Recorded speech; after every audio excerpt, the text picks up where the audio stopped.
Et je me suis préparé cette semaine afin que je puisse te préparer tant qu'au matin vraiment le lengo de Mobani. Alléluia.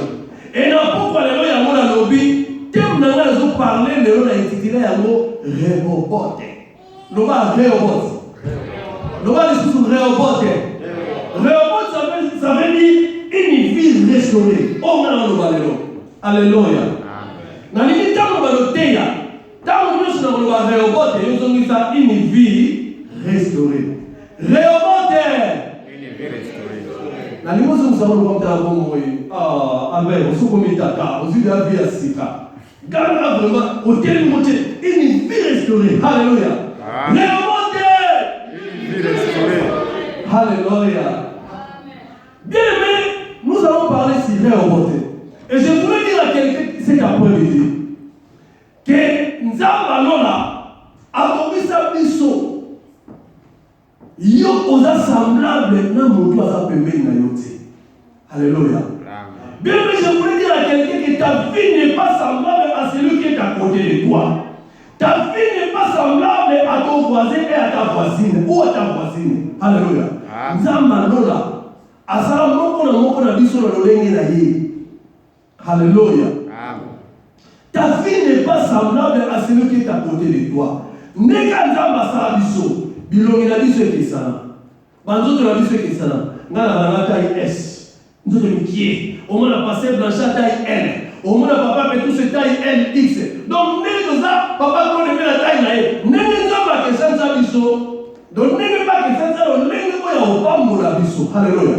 Amen. Donc Nzambe a compris ça que chacun de nous la biso à cause de la visiter dans le lenge na yi.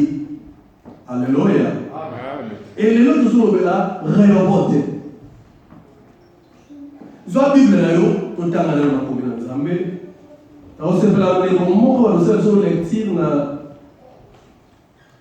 On a vu que la Bible est un livre, ma version nous devons penser à les actes. Papa Robert a un bon service na. Minaya le temps de la version, la version Louis second 21. C'est maintenant Louis second 21 verset autant la mine pour ça la lecture. Tout autant dans la Genèse 26, verset 20 à 22. Genèse 26, verset 20 à 22. Et si là tout autant dans le lot.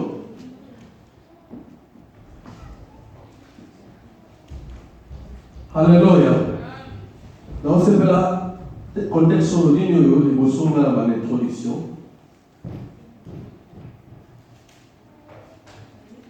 Frère, on est là, sur ce dit, ça va?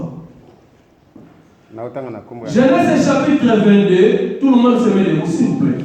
Mon Dieu soit terrible. Genèse 26, verset 20 à 22. Les bergers de Guéar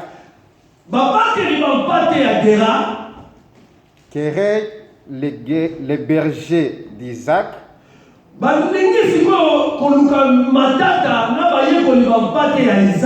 en disant l'eau est à nous. Et il donna au puits le nom de Sec.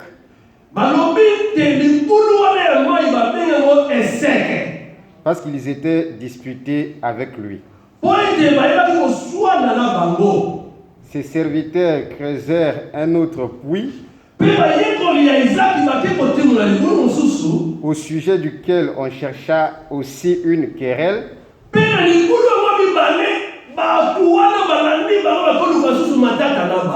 Et il l'appela Sitna. Il se transporta de là et creusa un autre puits pour lequel il ne chercha que pour des querelles. Et il l'appela Rehoboth. Alléluia.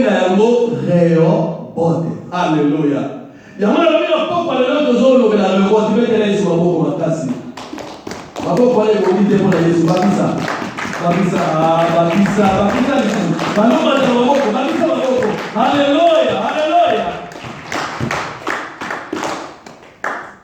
Dans les rameaux, tous à maman montre, pour ce toi montre dans le matin bien. Ce toi montre qui t'a inspiration et qui t'a évalué. Alléluia. Amen. Dans le vie, n'a pas parlé dans la zone de la réobote. Dans la manière qu'on va que, vie na biso, eza semblable de biso nyo sur le ngoko. Vie na nga eza différent na vie à passer blanchard. Vie à passer blanchard eza différent na vie à passer Maurice. Vie à Maurice eza différent na papa Petrus. Vie à papa Petrus eza différent na frère Claude. Vie à maman na biso. Nelly eza différent na sœur na biso mami. Vie à sœur na biso mami eza différent na maman na biso Rebecca. Vie à moto nyoso eza différent. Neni nzamba korisa pona ko visiter biso. Alléluia. Amen. Yango oko remarquer boye. Bible meka histoire ya Jéricho. Balomela moka ya Jéricho na Bible. Mais dans kati ya histoire ya Jéricho, il y avait des grands miracles pour Salama na histoire na moka ya Jéricho. Des grands miracles selon la Bible et Salama na moka ya Jéricho. Le premier miracle de Jéricho est Salama na entrée à Jéricho. Tant que Jésus a porté à Jéricho, premier miracle de Salama. Mais le deuxième miracle est Salama na kata à Jéricho, mais les Jésus ont ka bima. Alléluia. Amen. Et nous nous avons Nzambe a conduit ça à tout mususu pour visiter bango na ebandeli et bato mosusu nzambe akongisa avisite bango na suka to na nsima. Alléluia. Amen. Dans le but des deux grands miracles de ça à Jéricho, le premier était dans l'entrée à Jéricho, mais le deuxième était dans la sortie, tout la carte à Jéricho, mais dans la sortie à Yesu Massia. Le premier miracle, quand Yesu va porter à Jéricho, Yesu a été beaucoup dans Zaché, à visiter Zaché. Mais quand Yesu va visiter Zaché, Bartima va aller pour un malade dans Yéma Bikate. Alléluia. Mais quand Yesu a dit Abima à Jéricho, Yesu a biki sa Bartimée. Alléluia. Et nous allons voir, Yoso qui va pas mourir, Yéba que Yosa Zaché, ya Bartimée. Alléluia. Ce qui nous a visité, on fait pour le lot. Et nous allons visiter, on Bartimée, on va visiter. Alléluia. Mais yo Bartimée, je ne suis pas visité. Yéba que Bartimée peut pas mourir d'ailleurs. Yo peut Bartimée. Quand on va visiter Zaché, comment on monte en capacité? Parce que Yesu va imaginer côté ça à part mon ayo. Alléluia. Il y a un nzambe à disposer mon corps na biso na lo lenge na yeko esengeli à part mon ayo. Alléluia. Bato mosusu nzamba bongisa bango baza visiter na evangeli ya 2020, mais bato mosusu nzamba visiter bango na suka ya 2020 baza visiter. Ya boko remarquer mula oyo malgré coronavirus est petit mokili et le laisser bato mbele 2020 tiki bango bilembo ya mabe, mais quand en 2020 bato mosusu pe baseki. Alléluia. Mais ça bato mosusu 2020 souvenir ya libere kana bile ya malamu. Alléluia. Mais bien aimé na yeko yebi sur la poko lelo. N'est pas ça pour la prière qu'on néglige. Nous avons disposé bato belé va visiter dans programme auto chat prière. Tito banana to souki ça bien aimé pour rater à côté. Dieu va restaurer les vies de beaucoup de gens. Alléluia. Yamona ni bisayo réoport une vie restaurée. Dieu va restaurer la vie de beaucoup de gens. Beaucoup de gens depuis l'année a commencé. Oyo bako bakisaki nanu bazwa moté. Bakoma perdre le même espoir. 2020 yamona si la boye. Na yebisi yo tantôt oza Bartimée. Nzamba bakisaki yo avant 2020 si là. Yo oza la visiter. Alléluia. Amen. Alléluia. Une vie restaurée. Alléluia. Bien aimé, Bible est dans le col à moto. Bible est dans le col à moto. Parce que moto, à sa vélo, on se met balé, ni balé. Mato est ami balé. Madousso a son ami balé, Miss ami balé, Maboum des amis balé. Moto Aza n'a deux parties. Et la Bible aussi est dans l'Ancien Testament, dans le Nouveau Testament. Il y a le col à moto. Alléluia. Et ça, bato mosunza a visité dans l'Ancien Testament, le col à Abraham. Mais il y a Abraham a visité, il y a des personnes qui ont pied, il y a le Nouveau Testament de Salim. Alléluia. Amen. Alléluia. Amen. Alléluia. Donc, nous avons visité makambo lenge na yeko ya bongisa pour visiter bato. Oyebi dans l'Ancien Testament, Nzambe abanda kokutana Moïse face à face. Yango zomona Moïse, mokolo mosu Nzambe alobi na Aaron na Miriam. Ami pona nini bino ko respecter te Moïse oyo azalana face à face. Quel orgueil! Oh Moïse a droit à l'eau, dans la génération wana, il était les seules personnes pour nous Nzambe face à face. Mais malgré Moïse a Nzambe face à face, biso ba jana ba pierre, lelo to koma kotambola na Yesu, lelo to lia na Yesu, lelo to la na Yesu. Ya le moment où Yesu nga biso na komi fatigué na Jean, na cha mutu na na tolo ya Yesu. Alléluia. Alléluia. Amen. Ah to matako, to za maleluya. Amen. Bien aimé, pour ça, on a activé, on a excité vraiment, on a préparé, de façon que quand on va dans la prière, au samedi, on a monté au Seigneur la samedi là. On a préparé, on a prié, on a restauré la vie. Depuis le dimanche passé, Dieu a commencé à restaurer la vie de beaucoup de gens. Que Dieu soit béni, que Dieu soit loué. Parce que le dimanche passé, il y avait des frères et des sœurs au Batelemaki baki na souci wana, nzamba restaurer et loko nzamba chakati na bango. Vous savez, le dimanche passé, on nous a parlé ici de 10 femmes vierges. Parmi les femmes vierges, il y avait 10, non? Il y avait les 5 sages et les 5 au bazaki bazoba. Parmi nous, nous balaki na mina. Mina, c'est le serment du Saint-Esprit. Toute personne qui a mis sur le bras mon conducteur, mon big ici, azora Saint-Esprit na vie na ye, oya bima soute.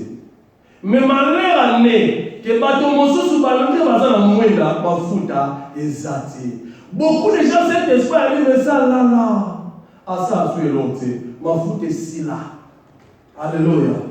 Mais pour aller depuis le dimanche passé, il y a d'autres personnes qui m'ont foutu dans le moyen bango. Et aujourd'hui encore, Dieu a coaché ma foute dans le moyen bango pour te mettre dans le bango sur le comme Alléluia. Parce que lui, c'est le symbole de l'onction. Alléluia. Alléluia. Nous n'avons pas pour la yo. Bienvenue dans le Bible. Pour ça, nous allons remonter ça. Nous avons na restauration. Na santé na yo. Nous allons restaurer santé na yo. Na finance na yo. Nous allons restaurer. Na libala na mariage na yo. Nous allons restaurer. Na domaine nous sur la vie na yo. Que cet après-midi, que Dieu puisse te restaurer dans tous les domaines dans ta vie au nom de Jésus-Christ. Enfin, que tant qu'on va la proposer là. Tant qu'on va la séance de prière. Bademo bazotumisa yo batona bateli ba combattre vie na yo bakanga bisaka na bango basimanzela ba. Alléluia. C'est pour cela nous allons parler, nous sommes en train de parler de Rehoboth. Un Rehoboth qui va restaurer. Alléluia. Rehoboth nalobi ezali, c'est une vie de la restauration. Or, tant que nous avons la restauration, c'est rendre à l'état initial. Quand on parle de la restauration, quand on dit restaurer, ça veut dire qu'aux hommes qui sont là, qu'on a le lingot, ils ont évanoui. Or, les débits, et par les rabisos, ils ont mon collègue qui a marié, je crois, mon conduit, mon big ici. Tant que je suis baptême, depuis la mission Balawana, quand il y a un souci à ciganer, ça va pour la mission, ils ont payé. Alléluia. Si on le Saint-Esprit a la vie, à Kota, mais ce qu'on a là, si on te dit qu'on restaurer, donc tout ce qui s'agit d'un état, on a ma bonne, ça ou éternité, yosa. Oh, amen. Amen. Les gens qui amen, ça va nous restaurer fina yo. Quand on a maté, les gens qui ont maté, ça va nous restaurer fina yo. Ma camarade va nous côté la fina yo. Mon nez dans ça, mais il y a restauration. Et va nous ça, on va tomber dans la fina yo. Na combo Jésus Christ. Quand les gens qui ont bawana, mon nez dans ça, et va nous restaurer nous sur la fina yo. Au nom de Jésus Christ. Amen. Bien même pour y dire la Bible dit que le premier Adam ayaka abanaka na jardin d'Éden, mais akenda kosuka na buzoba na ye na libanda. Na ba erreur o Adam asalaki Adam liboso. Et ça là que Adam bana jardin d'Éden, makenda kosuka libanda jardin d'Éden.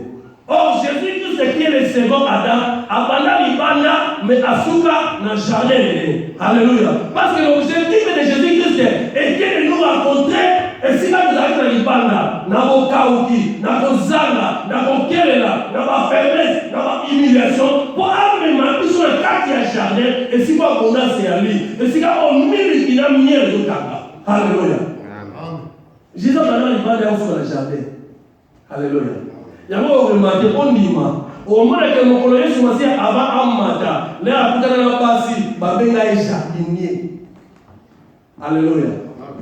Yes, l'air a sécuit. Avant Amata Nicolo, Nakata Nicolo, là, à côté de la base, Babenga, on a tout le monde, Bakuta na Zela, Babenga est jardinier. Ce qui veut dire, il a commencé dehors pour finir au jardin. Donc, il y a des gens qui sont dans le Kaoki. Nakozana Libala, Nakozana Mabota, Nakozana Mongo, Nakozana Progrès, Nakozana Élévation, Amen Mabiso, dans le niveau de abondance. Alléluia. Alléluia.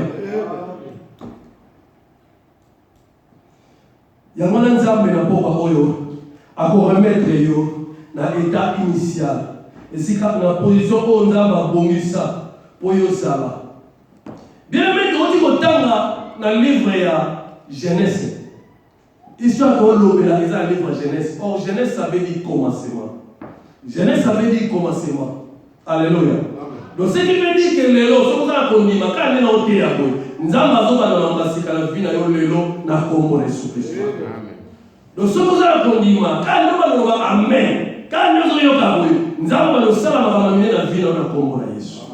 Oyebi c'est la mitoloba biswa créé tout ami ignorant. Oui, ça a vraiment la raison totalement 100%. Alléluia. Ba chrétien le comment le kola banaman. Au moins Naman ozaki général ya Syrie. Là on écoute na Élysée. Na makanisi na conception na ye abande ko na makanisi ko na Élysée lo na lèpre voilà. Élysée fa tiner ça ba gêne 7 jours. À ça ba gêne 3 jours. À la c'est ça que ça sous boisson ça pour. Mais là écoute na Élysée. Élysée a dit na kene ka bongo ala mai 7 fois au bika. Abi tamu to ça là. Makamanza bezaka lo la vantine. Alors na mboka na uti na tiki ba mai kitoko ebele ko eleki ko Jourdain. Na yinga no kadre moto yo akoloba ngata gêné akoya ozwa oui donc si au tema mboka osambela pona nga mais azo banana sur la na mai. Gloire à Dieu ça que nos serviteurs a bien bébé na ye. Ba ebisi mo konzi. Ce qui a été que maman cache le mot comme ça mais quand il y a pété balobi na yo comment zo comme ça tout ça kaka. Alléluia. Il est dans l'église, il faut toujours automatique. Alléluia. Mais on est dans l'église. Tant que nous sommes dans le télémata, il faut se déclarer. Il faut qu'on y mange les symbole. Alléluia. Les premières divisions, on va nous dans mon demi. Nous allons pas mon dimi merci. Or, qu'est-ce que signifie merci quand tu réponds merci? Donc cela veut dire, na yoki na mato inanga, mais nous considérons malobo yolobité. Quand un homme de Dieu dit que Dieu te bénisse, il faut recevoir ça par un amen. Parce que amen est l'objet, que ça soit ainsi. Alléluia. Amen est ça. Et ça va bongo. Et le diable connaît aussi la puissance de amen. Si vous avez un voilà. Au moins, merci. La place amen. Authenticité qui vous a mis comme père de la qualité. Alléluia. Mais la ligne est pas alléluia. Vous allez vraiment sensible. Quand les gens sont avoués, et si vous êtes connecté, tout le monde dit na konima nyoso. So le monde là, aux yeux qui nous a mis là ça pas le melayo. Au moins na maman na obinza monoko. Et au ça va la bombe melayo. Alléluia. Dans le livre de la livre de Genèse, le livre de Genèse est un commencement. Alléluia. Mais Nzambe tama kutana na bana Israël na Égypte ezala na mois d'Afrique mais ayeki ça va considérer moi oyo lokola mama ya liboso ya ne pona bino. Alléluia. Donc pour bana Israël mois d'Afrique wala Nzambe ya kutana bango pona bango et comme ka mois de janvier ya mona libela no bana ne kwa suli bako kolanda ngai ke ka ne mo zola nanga lelo et comme janvier ya 2020 na Congo na Yesu. Et ça va bongo na kombo na Yesu Christ. Alléluia. Mais et donc et se pesangai dans le livre de Genèse. Ce n'est pas parce que Genèse est un commencement. Mais là mon Dieu se pesangai dans le livre de Genèse, se pesangai dans le livre de Genèse. C'est parce que dans le livre de Genèse Nzambe a se révélé lokola Elohim. Dans le livre de Genèse Nzambe a se révélé lokola Elohim. Elohim est nous ça, un Dieu créateur mais qui aime sa créature. Alléluia. Loba Nazana Nzambe. Mais t'as le Loba Nazana Nzambe. Bien aimé, Nzambe na yo kombo na ye Elohim. Elohim est nous ça. Nzambe oya kelayo mais oya linga rape yo ninga kelayo. Alléluia. Donc un Dieu qui aime sa créature. Lokola Nzambe linga yo oya linga kelayo akotika vina yo esuka bongote. Amen. Alléluia. Et nous, à chaque fois, il sera là comme Elohim pour défendre ta position. Il y a un moment où la Bible dit quelque part, ce qui va pas la Bible, malgré que tu casse la bango. Parce que la coquille en fait, ça vient comme plus on a ça. À combien plus fort on a raison dans Nzambi, on a l'équipe à pas la Bible. Dans Nzambi, on fait ça vient comme plus on a ça. Donc il y a des fois Nzambi là, à combien ça on y lingi, à taille ça pose la yété, mais le pas yété on a salaire en sali. Apesio. Pour ami pour qui ça malobala yé pour Azar Elohim. Alléluia. Bien mais si quand on tangi, dans Genèse 26 et 20 à 22, va parler de cette histoire il y a Isaac. Vous savez bien, Isaac, c'était le fils. Isaac, c'était le fils d'Abraham.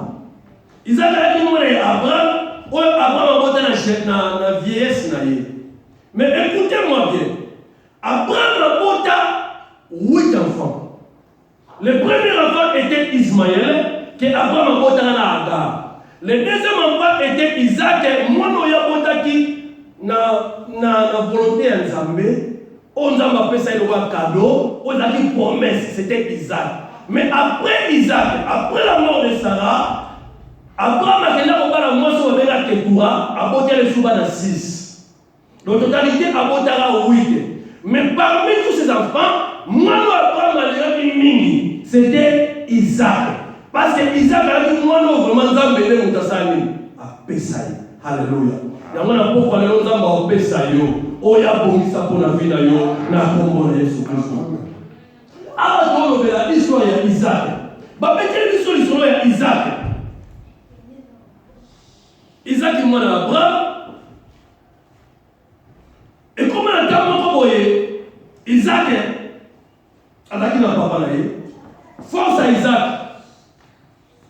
J'aimerais dans le aussi, mais tu as vu pour la première belle, mais tu as un pied dans le l'essentiel pour son papier et ça et donc aussi ça. Alors, Isaac n'a pas parlé comme Abraham. Abraham était un homme puissant. Abraham a dit nous doit aller au roi. Alléluia. Abraham a même roi. Il était puissant. Il y a remarqué un jour quand Abraham a été au Koutana et quand Abraham a été dans l'autre. Na okende ya Lot bakenda beta Lot bakanga Lot na kiboungu Abraham le ayoka azoma mpinga kenda abeta mboka wana nyonso animerane kuma wana kasdae Lot. Alléluia. Et makelele wana nyonso na bénédiction ko Abraham azaka nango ezala ke ba roi ebele babanda kobanga Abraham. Alléluia. Amen. Ba roi ebele babanda kobanga Abraham à partir de la position pe makambo za monosa lae na lo lengo onzamba pambolaka Abraham. Et ça dit que Isaac force naïe pembeni Isaac force à Isaac était la présence de son père. Comme son père était puissant, Isaac a été très rassuré, Azaki Moutabana au Bangate, on a vivre dans le lèvre mingi. Pour permettre il y avait un homme puissant. Alléluia. Beaucoup de gens le nom de vie de Bango, ils ont les sengo, ils rassurés parce que permettre de Bango, ils ont les comment ils ont ma casse, ils ont un peu puissant. Il y a beaucoup de femmes, ils ont bien, ils ont influent. Ils savent que prince Amobal est permis ils ont rassuré, ils ont PCP, et puis ça qui sécurité. Il y a beaucoup de hommes aussi. Prenez sa place sur Bango. Tellement ça moi ça dit toko. Azala moi si à boania, à solara bien. Moi ça moi lingier, moi ça moi tombo la rayer, moi ça moi protéger rayer et ça la épée rassurant. Alléluia. Et ça va tout mususu basa puissant parce que azala mbongo wala épée influence a comme un homme puissant dans le monde. Alléluia. Sur Isaac qui passe à Bongo, présence naïe Finaïe, ils ont été rassurés parce que Permé avait quelqu'un qui était puissant, qui faisait craindre beaucoup de gens, même les rois. Mais il faut savoir qu'après Tamoko Boye, le papa d'Isaac était mort. Alléluia. Papa Isaac a eu Koufa. Quand mon papa Isaac a Koufi, Isaac a tiré sans papa. Ça est l'homme qui a monté sans sécurité à l'Ibermé. Et l'homme va être protéger Isaac. Et Bungi, Isaac a tiré les câbles. Alléluia. Bien aimé, dans le but, nous sommes là. Réobote. Une vie restaurée. Réobote. Une vie restaurée. Alléluia. Quand c'est comme de nouveau ça. Donc, il est malin. Il faut que nous continuions sur ça pour comprendre. Je vais de tout mon bien pour la ça. Alléluia. Amen. Dans le but, Isaac, après un temps, papa n'a eu au Koufa. Quand mon papa Isaac a Koufi, Isaac a dit que c'est l'homme qui a la force de mener. Beaucoup de gens peuvent perdre Babylone qui force de mener. Beaucoup de gens n'attendent pas au pays. Ils ont battu Moussou au monde de l'homme. aoseka azoseka mwana kana sourire mais motema ni za nazo sengote pour eloko bana ko pesi moi garantie moi protection azana ngo le sous-souté eza pe na ebele na tango yo motema ezotungisama parce que azomona no balinga perdre eloko ya motu ya pembeni na ye. Mais je voulais dire à quelqu'un cet après-midi que le Dieu qui est Elohim est ici. Il va restaurer ta vie au nom de Jésus-Christ. Alléluia. Amen. Elohim va combattre pour la vie de la mission. Il est là, il va nous défendre. Il est là, il va nous défendre. Si on a compris que ça papa il y a Isaac, Abraham il est la Koufi, Isaac est solo. Et comme dans le temps où Isaac il fallait asseoir, place bakenaki, fallait bâtir dans le boulot, pour pas avoir maille pour la bonne mourir. Dans le temps où Kalawana va pomper, ça l'a quitté, on va dire qu'on tourne maille dans le boulot. Alors ça va bouillir. Isaac il fallait asseoir dans le boulot et on tourne maille. À quel niveau il va tourner la serviteur d'ailleurs, bâtir dans le boulot. La Bible dit, tant qu'on va dire qu'on tourne dans le boulot. Personne n'était là. À part mon aïe, tout le monde s'est agité. Il va Isaac va le tirer dans les boulots. Tant que le tirer dans les boulots, bâtiment comme un niveau comme maïs, il va le bima. Mité me sépare. Quand le maïs va le bima, bango va pousser. Baba ni discussion na bango. Frère Albert, bon ça totali. Baba ni discussion na bango. Baba mité, ni boulot est là biso. Mais au moment où Isaac était là avec ses serviteurs en train de creuser, pour pas bénir, pas maille, personne n'était là. Moutachouma qui va monter.